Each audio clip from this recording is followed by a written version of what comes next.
Welcome to today's edition of Sugosha Aerospace and Defense News.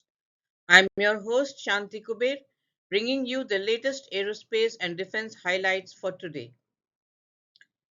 The news: DRDO is developing two new systems for providing early warning on the occurrence of avalanches and to detect victims buried under snow. An avalanche detection radar will be developed that will provide real time information on the occurrence of an avalanche and trigger an alert. Alongside this, a handheld radar will be developed that will use radio frequency tags to detect buried persons. According to DRDO officials, in principle, approval for the project has been received and the development will be undertaken in collaboration with the industry. DRDO's Defense Geoinformatics Research Establishment DGRE, based at Chandigarh, has been tasked to execute the project. DGRE's mandate is to map, forecast, monitor, control, and mitigate landslides and avalanches in the Himalayas, both in the northern as well as eastern theaters to ensure safe mobility of troops in inhospitable terrain. University of Hyderabad and DRDO signed a memorandum of understanding to undertake multidisciplinary basic and applied research in the research verticals, design and development of high energy materials, and will be in force for 25 years. The MOU will facilitate and undertake multidisciplinary directed basic and applied research, design and development of high energy materials.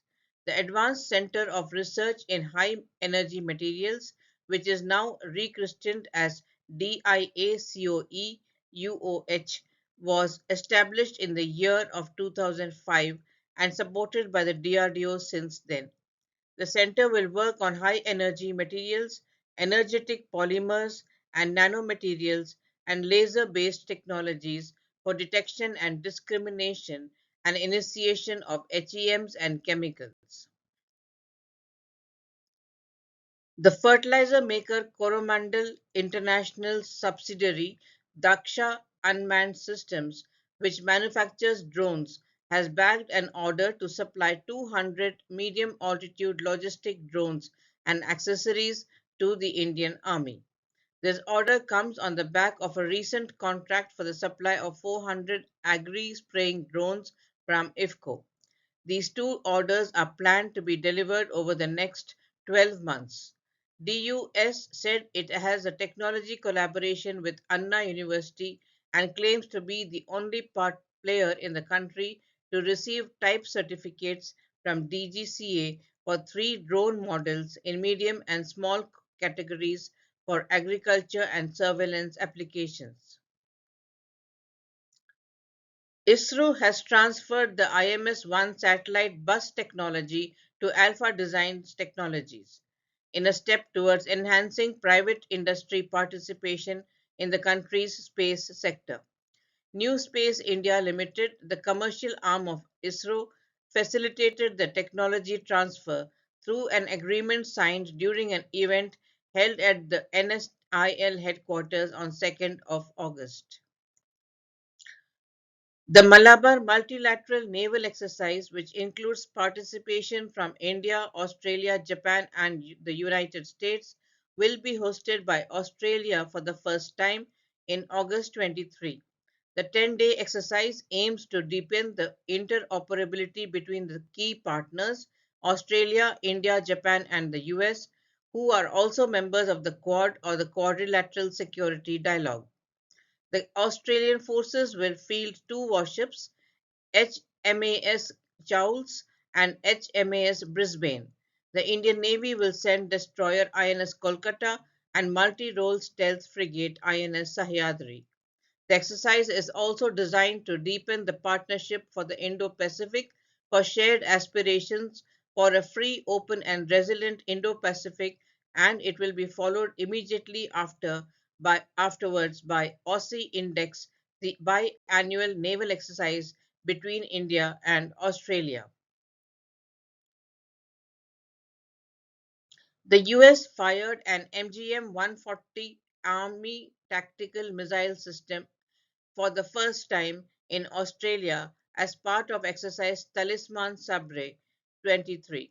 According to the DoD, the Lockheed Martin ATACMS surface-to-surface missile, which has a firing range of 300 kilometers, was launched from Delamere Air Weapon Range, located 120 kilometers south of Catherine, to the Bradshaw Field Training Area, located near Timber Creek.